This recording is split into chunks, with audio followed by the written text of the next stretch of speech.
Quiero saludar a Yurbal Aguiar, presidente del Comité Legal de la Sociedad Interamericana de Prensa, pero ex magistrado de la Corte Interamericana de los Derechos Humanos. Doctor Aguiar, gracias por acompañarnos, gracias por estar con nosotros. Yo comenzaría preguntando, por eso quise mostrar esta entrevista que se hizo en el programa La Tarde fin de semana, porque es vinculante, es una recomendación. ¿Debe hacerlo el gobierno venezolano? Lo que sugiere este documento que emite de este grupo de trabajo de la ONU. Bienvenido, buena tarde. Mira, Idania, una cosa puede entenderse en el lenguaje coloquial como una recomendación. Es como cuando uno presenta a una persona ante otra. Y otra cosa es una recomendación que emana de un organismo internacional que tiene un estatuto que han suscrito y por el cual se han obligado los distintos estados.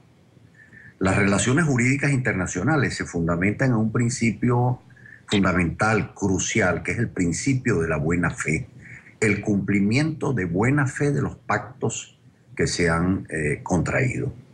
En este caso, todas las decisiones y todas las recomendaciones, llámenselas como se las llamen, de los organismos internacionales, tienen que ser en primer lugar atendidas de buena fe y darles cumplimiento de buena fe conforme a las exigencias internacionales, a menos que Venezuela tuviese algunos argumentos que le permitiesen todavía debatir esa recomendación en otras instancias del propio cuerpo. Pero en relación con esto debo decir algo que es fundamental. Cuando el grupo de trabajo del Consejo de Derechos Humanos sobre detenciones arbitrarias se pronuncia en el caso de Leopoldo López y en el caso de Daniel Ceballos, lo hace previo a una controversia preliminar que se genera entre los denunciantes de esas violaciones y el propio Estado. No es que se adopta una recomendación en ausencia del Estado. Las víctimas presentaron su queja, presentaron su caso, el Estado respondió y con vistas a una u otra consideración, el grupo de trabajo adopta una recomendación y se la dirige directamente al Estado venezolano. Ahora, resultaría patético, pero bueno, estamos llenos de un mundo de contradicciones. Y cuando hablo de las contradicciones, y por eso hablo también de lo patético, es que cuando se crea el Consejo de Derechos Humanos como órgano de Naciones Unidas, que sustituye al viejo Comité de Derechos Humanos, esto ocurre en el año 2006, la Venezuela de Hugo Chávez fue, por cierto, uno de los países que junto con Irán y Bielorrusia se abstuvieron de votar en favor de esa creación de ese organismo. No obstante eso, y hay un señalamiento que es importante hacer. ¿Por qué se eliminó el viejo Comité de Derechos Humanos? Porque se llegó en Naciones Unidas a la conclusión de que ese comité lo estaban integrando países que no tenían una hoja muy limpia en materia de respeto y garantía de los derechos fundamentales de la persona humana. Se crea el nuevo Consejo de Derechos Humanos y paradójicamente en fecha reciente ingresa Venezuela como miembro de ese consejo. Ese consejo que hoy en día, a través de su grupo de trabajo sobre detenciones arbitrarias, le está pidiendo a uno de sus miembros principales que simplemente cumpla con los estatutos. Lo insólito es que esto no vaya a ocurrir, que esto no encuentre ningún eco, ningún tipo de respuesta, ¿no? Todavía más cuanto que Venezuela aspira ahora a sentarse como miembro del Consejo de Seguridad de Naciones Unidas. Y uno dice, bueno, ¿con qué autoridad moral llega un Estado a ocupar alguna de las funciones dentro del sistema universal si ese mismo Estado es incapaz de cumplir con las obligaciones que le impone el sistema?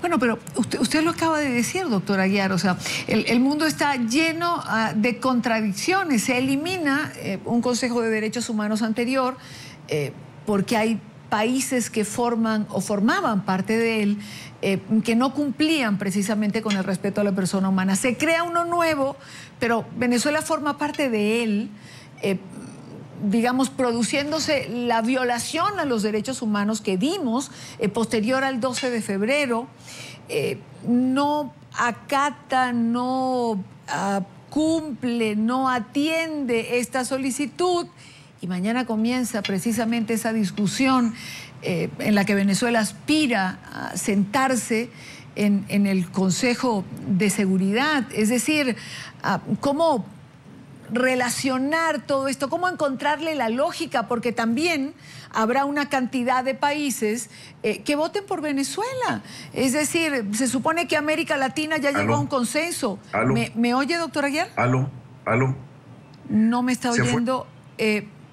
Ok, intentemos por favor el audio, porque lo bueno de conversar con el doctor Aguiar es que siempre emite de una forma didáctica los conceptos para que nosotros y nuestra teleaudiencia pueda entender. Y me parecía importante, dado que hay esta confusión con lo que ha emitido el grupo de trabajo, si es vinculante, si no lo es, si es una sugerencia, si es una disposición, si tiene que acatarse o no, qué pasa si no se acata esta solicitud de liberar a Leopoldo López y al alcalde Ceballo, que están presos en Venezuela, posterior a lo que fue todos los eventos del 12 de febrero, y ha dado una explicación que nos permite entender precisamente que son recomendaciones, pero hechas por un órgano importante. Ya tenemos de nuevo al doctor Aguiar. Le decía, para hacerlo corto, que usted ha señalado que estamos llenos de incongruencias. Ciertamente Venezuela aspira a sentarse en el Consejo de Seguridad sin cumplir o acatar esta serie de recomendaciones de otro órgano que forma parte del mismo sistema. Ahora, ¿qué pasa con los países que también forman parte de ese sistema y ven cómo en Venezuela se violan los derechos humanos? Porque hay consenso, digamos, en América Latina para respaldar esta aspiración de Venezuela, y también en el Caribe. Sí, es que lo que ocurre es que lo grave que está ocurriendo dentro del sistema universal y dentro del sistema interamericano justamente es ese silencio por parte de los gobiernos que se dicen respetuosos de las obligaciones internacionales, respetuosos y garantistas en materia de derechos humanos, respetuosos de los estándares de la democracia, pero cada vez que ocurre un hecho de esta naturaleza optan por mantener silencio. Yo quisiera darle el beneficio de la duda, de todas maneras, a algunos estados que dentro del Consejo de Seguridad, en el momento en que Venezuela ingrese, porque esto parece que es un hecho casi fatal, porque se trata de una elección que lo que hace la Asamblea General es endosarla, pero ya tomada por América Latina, para que sea Venezuela quien la represente. Que algunos de los otros países le digan a Venezuela, mire, cómo no, usted está sentado aquí en el Consejo de Seguridad, mire, usted está en uno de los órganos principales del sistema, pero lo primero que usted tiene que hacer es de manifestaciones de lealtad y de consecuencia con el propio sistema, porque uno llega a la conclusión de que están actuando como caballos de Troya. Fue el caso de Venezuela en el sistema interamericano. Denunció la Convención Americana de Derechos Humanos, se separó del sistema de la Corte Interamericana de Derechos Humanos. No obstante eso, siguió postulando a venezolanos como candidatos tanto para la Comisión como para la Corte Interamericana, y simplemente con la adhesión o la complacencia al resto de los estados. Entonces uno siente que son caballos de Troya que llegan al sistema fundamentalmente para desmontarlo, para tratar de horadarlo desde adentro. Imagino que con vistas a crear un nuevo sistema internacional que se mire más en los gobernantes y menos en las víctimas de derechos humanos. Bueno, doctor Aguiar, lo cierto es que esa es la realidad. Hay quien sostiene, porque lo hemos leído en algunos análisis que están circulando desde ayer, que Venezuela, de cara a lo que es esta aspiración, pudiera dejar en libertad a Leopoldo López, cosa que vemos difícil cuando el tribunal no ha abierto hoy, la juez tenía que dar una respuesta. ¿Cree usted que eso sea factible? Es decir, uno pudiera preguntarse, ¿de cuándo acá al gobierno de Nicolás Maduro le preocupan las formas, por ejemplo? Mira, yo quisiera, no quisiera entrar en especulaciones, pero resulta casi inevitable entender que tras de esto existe una suerte de consejería o de asesoramiento por parte del gobierno cubano y de su G2.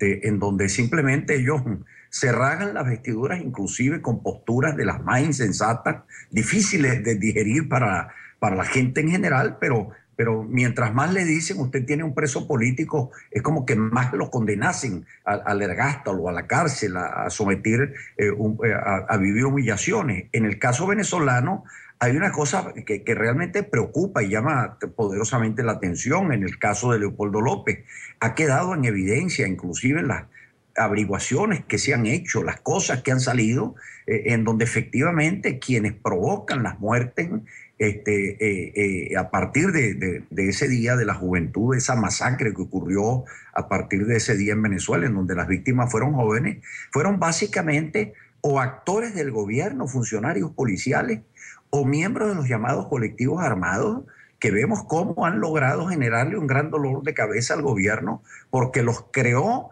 para que respaldasen a la revolución por la vía armada. Recordemos que Hugo Chávez decía, esta es una revolución pacífica, pero armada, y resulta que ahora que andan de manera disuelta, cometiendo barbaridades, incurriendo en delitos, provocando secuestros expresos, según informan las propias autoridades del gobierno, resulta que quienes terminan en la cárcel no son esos delincuentes, sino fundamentalmente individuos inocentes de la oposición, a quienes utilizan como chivos expiatorios frente a hechos que están ocurriendo dentro del propio entorno gubernamental. Es como que se hubiese desatado una guerra dentro de los propios actores una vez que fallece el presidente Hugo Chávez, y quedan los herederos en medio de una confrontación de áreas de influencia, de áreas de poder, que están provocando una serie de muertes en sucesión realmente inexplicables y realmente vergonzosas. Y los presos son presos opositores que no tienen absolutamente ninguna relación con estos hechos, ¿no? Pero eso, repito, responde mucho a la lógica del gobierno cubano, que cada vez que comete una tropelía en el orden interno, tiene a la orden del día allí el señalamiento al imperio, a la CIA o a los Estados Unidos o a la Casa Blanca, ¿no? Claro. Que es una manera de escurrir el bulto, ¿no? Pero yo quisiera, volviendo a lo central, que esta resolución que fue adoptada en el caso de Leopoldo López, yo tuve el cuidado, Idania, de leerla con el ojo crítico de quien ha sido juez de una corte de derechos humanos, y la verdad que es una decisión perfectamente bien sustentada, está fundamentada en las normas del Pacto Internacional de Derechos Civiles y Políticos. Se hace evidente que se le violó el debido proceso, la tutela judicial efectiva, fue objeto de una prisión arbitraria porque no me dio una orden judicial, no se le dio el beneficio de presunción de inocencia, no se le dio la posibilidad de la libertad condicional, lo que es peor, no se le permitió a sus abogados poder alegar pruebas y llevar probanzas que en cierta forma hablasen de la inocencia cabal de Leopoldo y de Ceballos. Y bueno, esto lo que pone de manifiesto es que un gobierno que no es capaz de respetar simplemente los pactos internacionales en materia de derechos humanos, es un gobierno en donde simplemente es muy difícil hablar de que exista una democracia a pleno pulmón, por más que se sigan cumpliendo algunos sacramentos mínimos en relación con la misma, como son el funcionamiento nominal de los poderes públicos o el ejercicio cotidiano del derecho al voto. Ciertamente que donde no hay respeto a los derechos humanos y no hay Estado de Derecho, no hay democracia. No hay respeto a los derechos humanos, no hay libertad de expresión, no hay democracia, pero eso pareciera que algunos lo ven y otros no lo ven. Le voy a hacer una pregunta muy corta y le pido una respuesta muy corta porque tengo que ir a cumplir la pauta comercial. Las democracias o las que se dicen democracias en América Latina han perdido la ética, doctor Aguiar. Es decir, ¿se puede llamarse demócrata y simplemente taparse los ojos ante cosas como estas? Mira, yo recuerdo y tengo muy presente que la cumbre iberoamericana que se realizó y desarrolló en Isla de Margarita en 1998 llevaba por nombre justamente los valores éticos de la democracia. Y eso tenía lugar justamente en un momento en que los presidentes de aquel momento se hacían una reflexión de cara a la situación del presidente Fujimori en el Perú. Gobiernos que llegan electos por el pueblo, pero que involucionan y se transforman en verdaderos autócratas como si fuesen dictaduras militares que llegan como consecuencia a un golpe de Estado. Entonces, ciertamente que hay una suerte de relajamiento de los valores éticos de la democracia en esta coyuntura y están privando simplemente los intereses pecuniarios y más crematísticos de cara a determinados gobernantes que no se dan cuenta de esto, sino cuando el error les llega dentro de la propia casa, como ya está ocurriendo con otros países, no solo de América Latina, sino también de Europa, ¿no? Claro. Quiero darle las gracias a Asdrúbal Aguiar, ex magistrado de la Corte Interamericana de los Derechos Humanos, por estar con nosotros. Muy buena tarde para usted. Gracias, Idani.